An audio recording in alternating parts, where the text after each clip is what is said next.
사실 참 보여드리기가 어려워요. 참 믿고 운동하는 건데 참 이게 어떻게 말로 표현하기가 어려운 이런 운동인데 한번 잘 듣고서 좀 따라해 보시면 도움이 될 겁니다. 사실은 근데 이렇게 설명을 해 주셔도 제가 하는지 안 하는지는 알 수 없잖아요. 그렇죠. 양심을 맡겨야 되겠죠. 방광이 건강해야 몸도 건강하고 내 생활도 건강해집니다. 그죠? 그렇죠. 예. 네. 방광이 건강하려면 무엇보다도 이 제대로 소변 보는 습관이 또 중요하다고 하죠. 자, 우선 소변은 마려울 때마다 보는 것이 좋은가요? 아니면 좀 참았다가 횟수를 좀 맞추는 게 좋을까요? 너무 자주 소변을 보는 경우에는 예. 오히려 방광이 더 자극이 됩니다. 어허. 그래서 정상적인 간격으로 소변을 보는 게 굉장히 중요하고요. 가장 우리 몸이 생리적으로 가장 균형이 맞춰져 있을 때에는 3-4시간에 한 번씩 하루에 최소 6번 그리고 주무시기 전에 소변을 보시면 한 번도 안 보시고 일어나는 것이 가장 건강하신 거고 한 번 정도 보시는 경우들이 이제 나이 드시면서 조금씩 생기실 수가 있죠. 근데 대변은 참아도 뭐 소변은 참지 말라는 말이 있잖아요. 예, 예.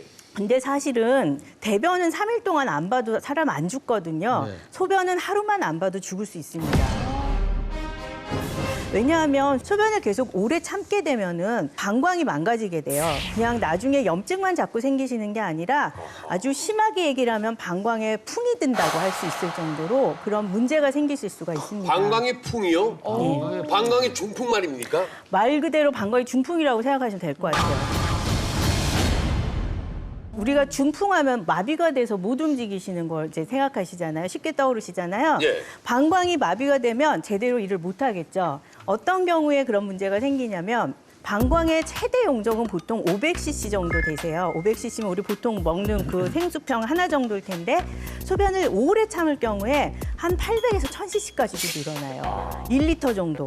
근데 제대로 된 방광이라면은 이 방광이 쉬게 되면 한 2-3일 이내에 빠르면 돌아오고 길어도 일주일 이내에는 정상적인 상태로 돌아오세요. 예. 그런데 이게 만성이 되는 경우 그러니까 뭐 몇 개월, 몇 년씩 소변을 이런 식으로 계속 하루에 2번, 3번 정도밖에 안 보고 한 번 볼 때 소변량이 뭐 600, 700씩 되는 이런 방광이 계속해서 오래되게 되면 방광이 많이 늘어나게 돼요. 이게 늘어나 있는 상황에서는 혈액순환이 잘 안 되게 돼요. 혈관들도 같이 늘어나니까 좁아져서 피가 잘 안 통하게 되거든요. 예, 예. 그러면서 방광 근육 자체가 일을 제대로 하지 못하는 중풍처럼 피가 제대로 공급이 되지 않아서 조직이 죽어버려서 일할 수 있는 근육이 없어져 버리는 그런 문제가 생길 수가 있습니다. 조직이 죽는 증상.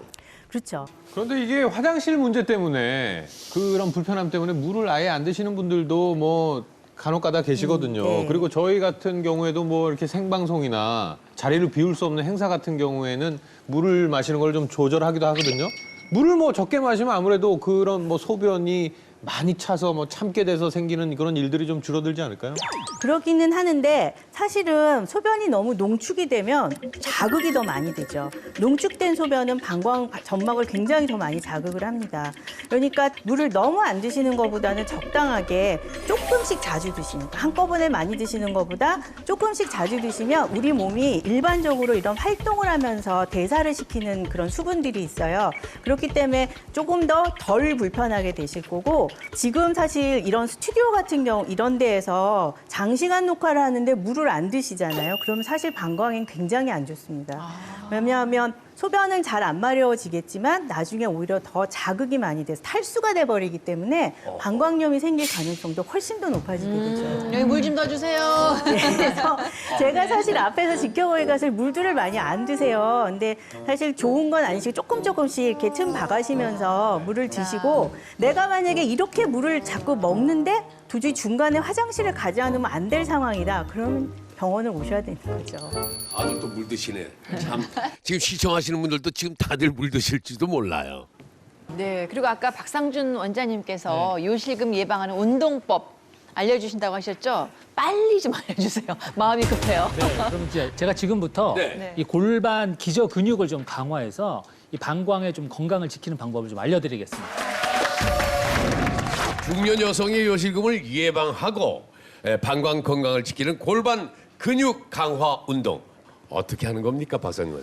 사실 이제 저희가 이제 방광 건강 얘기하고 있잖아요. 네. 근데 이제 방광을 움직이는 근육은 사실 불수의근이에요. 그러니까 무슨 얘기냐면 내 의지로 조절할 수 있는 근육이 아니라는 거죠. 그렇기 때문에 내가 방광을 뭐 단련해서 방광을 튼튼하게 한다. 이건 불가능한데요. 저희가 이제 조절할 수 있는 건 이 방광을 받치고 있는 골반에 있는 이 기저 근육들. 이거는 이제 수익은 우리가 이제 조절할 수 있는 근육이거든요. 그러니까 이쪽 근육을 저희가 이제 단련을 하는 건데 골반 기저근 말이 어렵잖아요. 예. 쉽게 말씀드리면 이 항문을 움직여주는 이 항문 괄약근, 항문 주위근이 바로 골반 기저근입니다. 그래서 이 항문 괄약근을 이용해서 항문을 조였다 풀어줬다 하는 이 운동이 이 고갑성 요실금, 이 소변이 새는 이런 증상들을 완화시켜주고 또 심하지 않은 경우에는 치료하는 효과까지 기대할 수 있는 그런 운동입니다. 흔히 얘기하는 그 케겔 운동 지금 말씀하시는 건가요? 네, 그렇죠. 남자들한테도 효과가 있는 겁니까? 예, 이게 효과가 있는데요. 어허. 우선 이제 기본적으로 이제 요실금 개선에 도움이 되는데 네. 이게 잘 보면은요, 사실 이 엉덩이 근육을 많이 써야 돼요. 이 운동을 하려면. 예, 그런데 이 엉덩이 근육이라는 것 자체가 중간을 이어주는 역할을 하는 근육이거든요. 하체와 상체를 이어주는. 그래서 이 엉덩이 근육을 단련한다라고 하면 요실금에도 효과가 있지만 그거와 함께 뭐 허리 통증이나 이런 거 감소하는 데도 좀 도움이 될 수가 있습니다. 예. 제가 좀 자세히 설명을 드릴 텐데요. 우리 김태현 씨 좀 나오셔서 같이 좀 도와주시겠습니다. 아, 괜찮습니다, 저는. 예, 이게 참 이제 골반 근육 강화 운동, 항문 괄약근 운동이라서 사실 참 보여드리기가 어려워요. 참 믿고 운동하는 건데 참 이게 어떻게 말로 표현하기가 어려운 이런 운동인데 한번 잘 듣고서 좀 따라해 보시면 도움이 될 겁니다. 사실은 근데 이렇게 설명을 해 주셔도 제가 하는지 안 하는지는 알 수 없잖아요. 그렇죠. 양심을 맡겨야 되겠죠. 쉽게 얘기하면 우리가 이제 대변을 참는 그 느낌을 가지고 운동을 하는 거예요. 그래서 처음에는 천천히 항문을 죄어서 한 10초 정도 참아줍니다.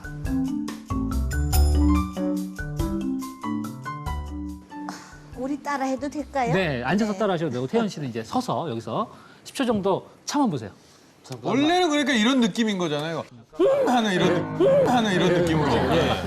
근데 그걸 죄이실 때요. 숨을 참고 조이시면 다른 근육에 힘이 가기 때문에 숨을 편안하게 좀 차라리 아까처럼 쉬 하시면서 하시든지 그러니까 숨을 크게 편안하게 쉬시면서 하시는 게 굉장히 중요해요. 엉뚱한 근육을 조일 수가 있거든요. 이게 잘못 힘을 주니까 무릎에 그렇죠. 힘이 같이 들어가네요. 예, 그렇게 되면 안 되거든요.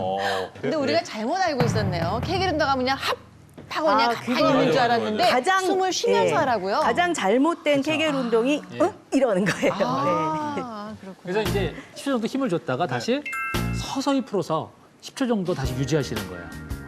예. 예. 이게 생각보다 어렵네요. 어렵습니다. 딴 데는 힘을 안 주면서 여기만 준다는 게 네, 처음 하시는 쉽지가 분 않은데. 예. 근데 이 항문을 조이는 것이 온몸에 힘을 줄 수 있어요? 그러니까 이게 잘못되면 그렇게 온몸에 힘이 들어가요. 아니, 제가 왜 그러냐면은 과거에 그 샤미스포스타스에 있었던 장명부라는 그 투수가 있었어요.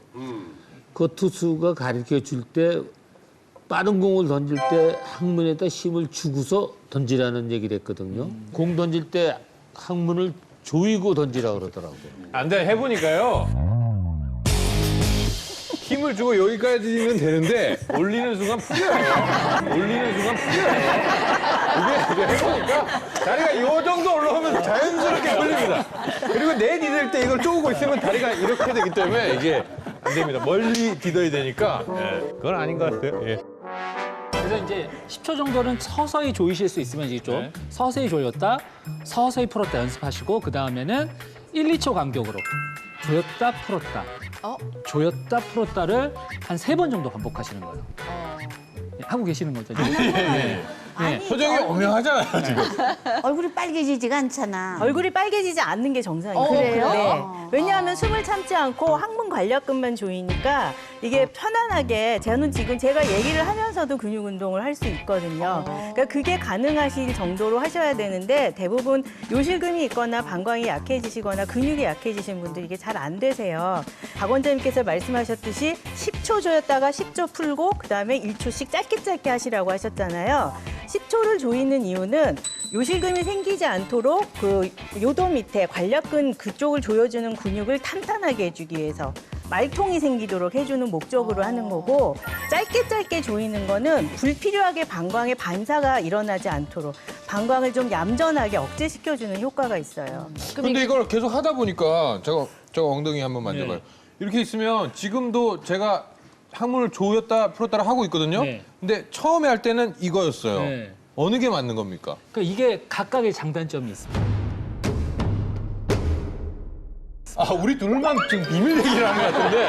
아, 이거 만져보라는 이유가 지금 계속 하다 보니까 이 엉덩이 근육에는 변화가 움직임이 없이 항문만 조일 수가 있는데 맞아요. 처음 할 때는 이 엉덩이가 이렇게 쫙 쪼아지는 느낌이 들면서 이렇게 됐거든요. 근데 이게 이제 처음에 하시는 분들은 이게 좀 어려우셔가지고요. 처음에 하시는 분들한테 더 쉬운 방법이 한 가지가 있습니다. 어떻게 하시는 거냐면 우선은 발끝을 약 한 45도 정도로 벌리세요. 발끝을 벌리신 상태에서 뒤꿈치를 대시고요. 엉덩이로 뒤꿈치를 밀어주는 거예요. 예, 이렇게 하면 처음에는 항문에 힘주는 느낌이 뭔지를 잘 모르세요. 그런데 뒤꿈치를 붙여주면서 엉덩이로 우리 엉덩이 바지 먹는다 그러잖아요. 그러니까 아 내가 엉덩이로 이 바지를 먹겠다라는 생각으로 엉덩이에 힘을 주면서 뒤꿈치를 들어주시는 거예요. 그러면 이 힘이 엉덩이 근육에 힘이 들어가면서 자연스럽게 항문에도 힘이 들어가게 되거든요. 그러니까 처음에 하시는 분들은 이 자세로 이렇게 서서 한 20초 정도 올렸다가 내렸다가 올렸다가 내렸다가 하시는데 뒤꿈치를 눌러주는 느낌을 가지셔야 엉덩이에 힘을 주는 법을 알게 되세요.